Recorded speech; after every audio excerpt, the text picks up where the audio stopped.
In this video, I've got your complete guide to fitting the latest in stepper motor drivers, TMC2209s and TMC5160s.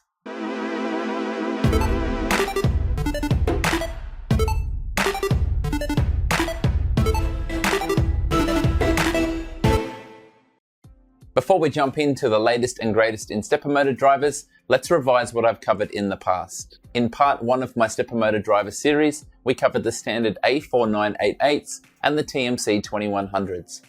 Part 2 was 2208s including UART mode, Part 3 2130s in SPI mode with sensorless homing, and Part 4 LV8729s and a wrap up of everything else.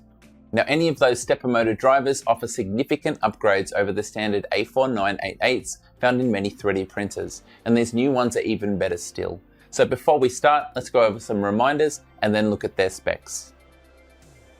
You can't perform this upgrade if you're running a mainboard with integrated stepper motor drivers like the Ender 3. Instead, you need a ramps or ramps compatible board where there's a slot to plug in a separate stepper motor driver and you can change them at will.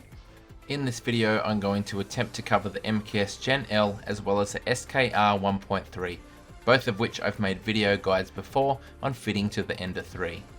The 2209s that I'll be running are version 1.1 from Big Tree Tech.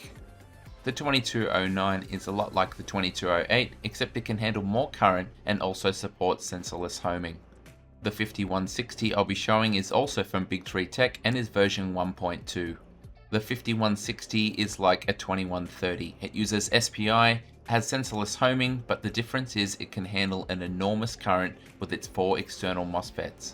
Because of this, when running lower currents, it actually runs quite a bit cooler than other TMC drivers. So here we have a comparison of popular existing TMC drivers. We can see that the 2208 is probably the winner. It's reasonably priced, can handle a fair bit of current, has Stealth Chop 2, which provides more torque with the same quiet volume. The only downside is that it doesn't have sensorless homing. Now we introduce the 2 new models, and we can see that the 2209, apart from the price, will be the new favourite. It's got all the advantages of the 2208, except with additional current handling and sensorless homing support. The 5160 is quite expensive at this stage, but if you're driving large stepper motors, it's probably your only choice. It can handle SPI as well as UART modes, but in Marlin only SPI is supported. To make this as complete as possible, I'll be covering step by step for both stepper motor drivers for both the MKS Gen L as well as the SKR version 1.3. A lot of the steps are the same, but to clarify things, I've got these graphics down the bottom. When you see a tick for whatever you're fitting, it means you need to complete that step. I won't be covering standalone mode for the 2209s or manual VREF setting. If you want a more detailed rundown on those things, check out the links in the description to my previous videos on these topics. Let's start on these two by jumping into the firmware. Now unfortunately, if you already had Marlin 119 or something earlier set up, you're going to have to start again because these drivers are both only supported with Marlin 2.0. So we're going to change the branch to that and then download our zip. I'm configuring for the Ender 3 here, and it's going to be the same regardless of your mainboard. You're going to go into the example configurations, in my case Ender 3, copy the files from inside this folder, come back to the main Marlin folder and then paste them in, overriding when prompted. This will set up the bulk of our configuration ready for our chosen 3D printer. I've made videos about this already, but here's a quick recap. For the MKS Gen L, we need to set that mainboard in configuration.h, as well as setting the fan pin to 7 in configuration advanced.h. If working in the Arduino IDE, we need to visit the library manager and search for TMC, and install the TMC stepper library by Team Malatlut. I'll apologize in advance for the pronunciation of that name. If you're configuring in Atom for the SKR 1.3, here's a quick recap for that. In platform.io.ini, we need to set our environment to LPC 1768. We'll then set our Big Tree SKR version 1.3 board in configuration.h, and once again correctly set the fan pin as P2_04 in configuration advanced.h.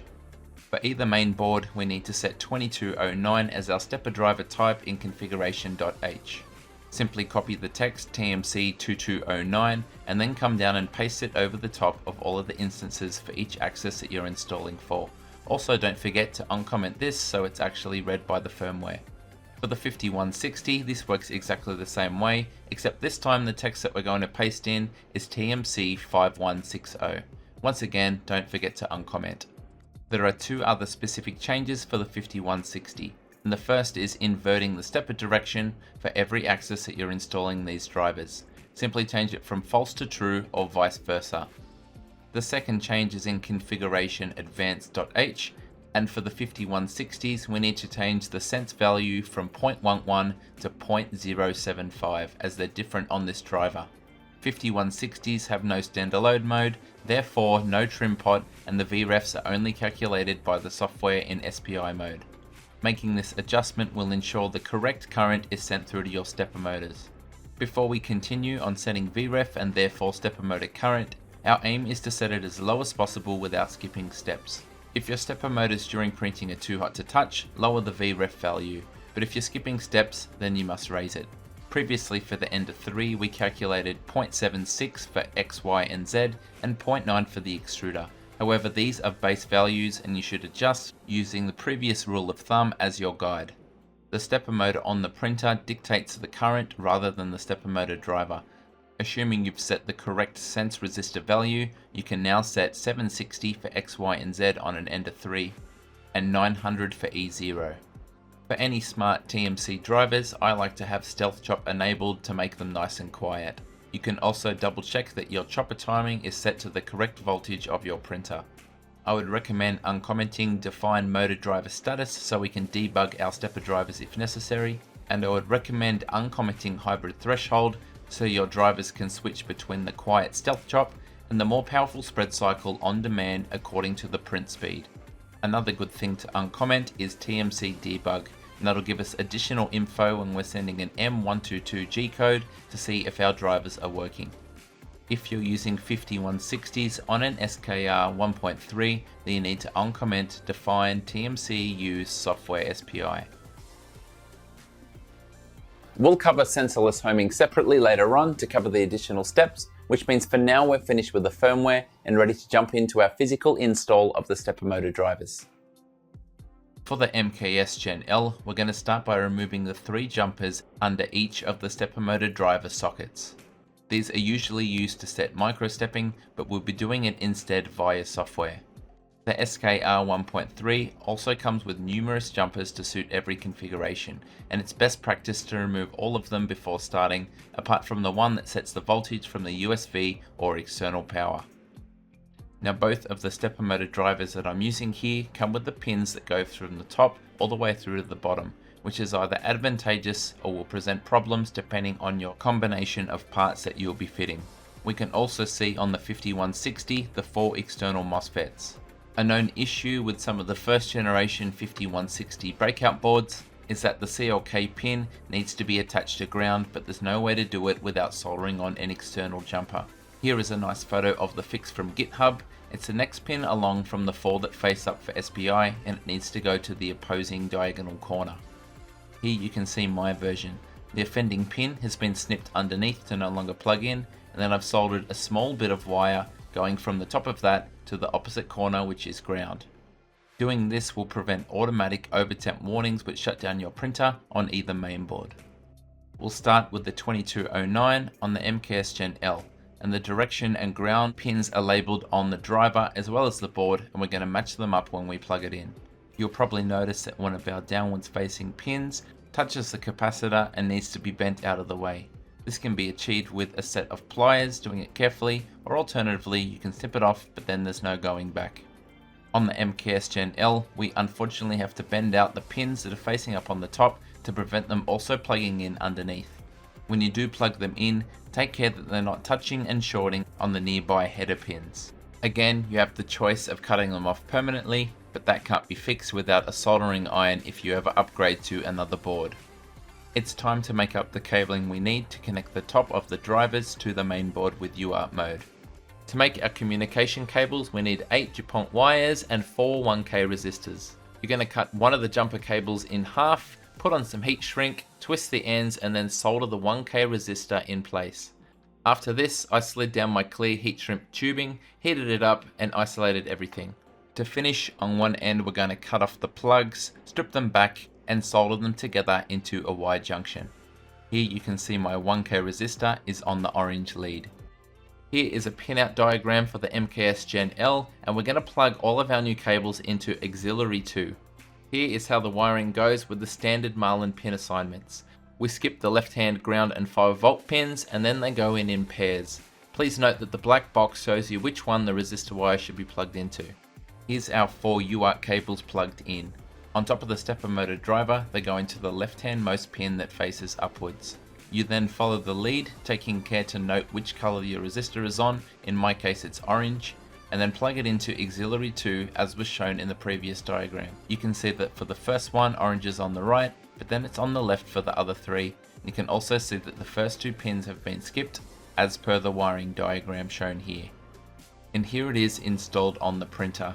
It looks like a mess, but it does work, and if you were wondering what one of the advantages of the SKR 1.3 is, then check out this comparison. On the SKR 1.3, there's no need to make any external UART wiring harnesses. Everything is done internally, and to activate UART, all you need to do is insert jumpers on the 4 pairs of red header pins as shown here. No custom wiring looms, no mess, no fuss. Regardless of the board that you're using, it's now time to connect via terminal and type in M122. And if your wiring is successful, you'll see down the bottom numbers under the drive registers and the testing connection OK for each axis. Time for our 5160s, and unfortunately once again on the MKS Gen L, you'll need to bend the pins out of the way to avoid any errors.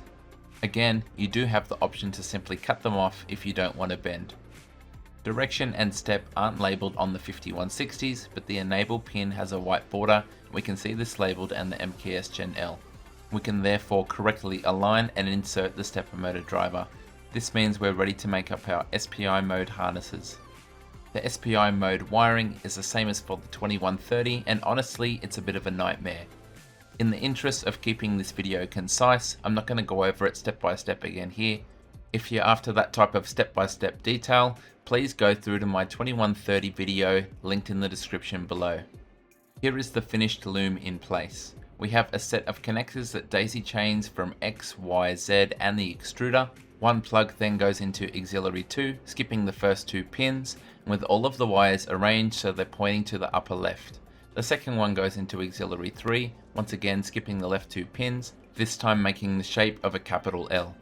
If you thought the UART wiring was messy, well here's the SPI cabling in all of its glory. Let's see how the same thing is achieved on an SKR 1.3. On the SKR 1.3, you'll notice 2 columns of red backed headers underneath each stepper motor driver, and to enable SPI mode, all we need to do is put on 4 jumpers to cover each one.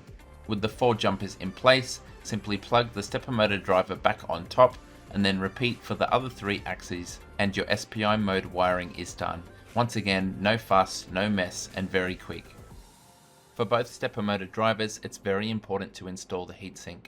The 2209 is straightforward, but the one for the 5160 needs to be connected to the 4 MOSFETs on the top. For either main board, and just like the 2209s, we want to connect via USB via something like Prontoface and type in a M122 and make sure we have driver registers as well as an OK for testing connection. Other useful G-codes are M906 to set your current going to your stepper motors, M569 to toggle between stealth chop or spread cycle modes, and M913 which lets the printer automatically switch between the 2 depending on the threshold speed that you set. With our main functionality working, it's time to look at sensorless homing, and it was trickier than when I did this with 2130s. There are some known bugs, but I did get it working for both drivers on both mainboards, so here's my step-by-step guide. In configuration advanced.h, we'll find a section called sensorless homing that we need to uncomment for either driver. There's also a value for X and Y called stall sensitivity, which we'll tune later on to get the sensitivity of the sensorless homing just right. We need to pay attention to the values for each of our stepper motor drivers so we know what range we're working in. We also need to set the home bump to 0 for the X and Y axes, and the next steps will be different for each stepper motor driver.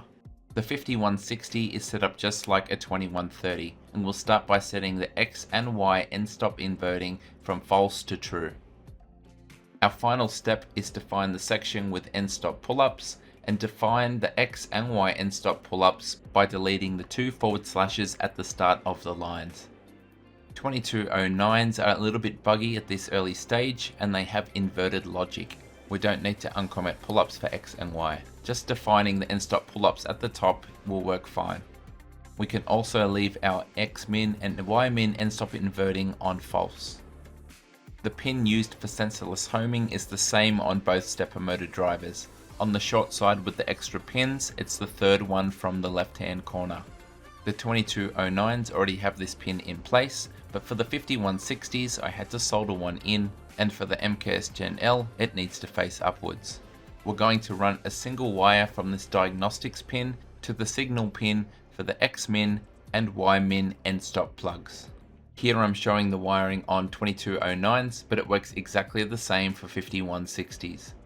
The DuPont connectors will barely reach to plug onto the signal pin for the end stops, so it's a good idea once they're in place to add a little bit of hot glue to stop them from vibrating loose. When preparing the 5160s for the SKR board, it's exactly the same except now the pin is soldered facing downwards. The 2209s already have this in place.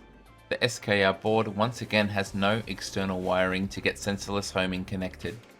By putting jumpers on the 2 left-hand sets of red headers, we've now connected the diagnostic pins to the end stops internally. This is the same for either stepper motor driver. Once the firmware has been updated, we can connect via console and send an M119.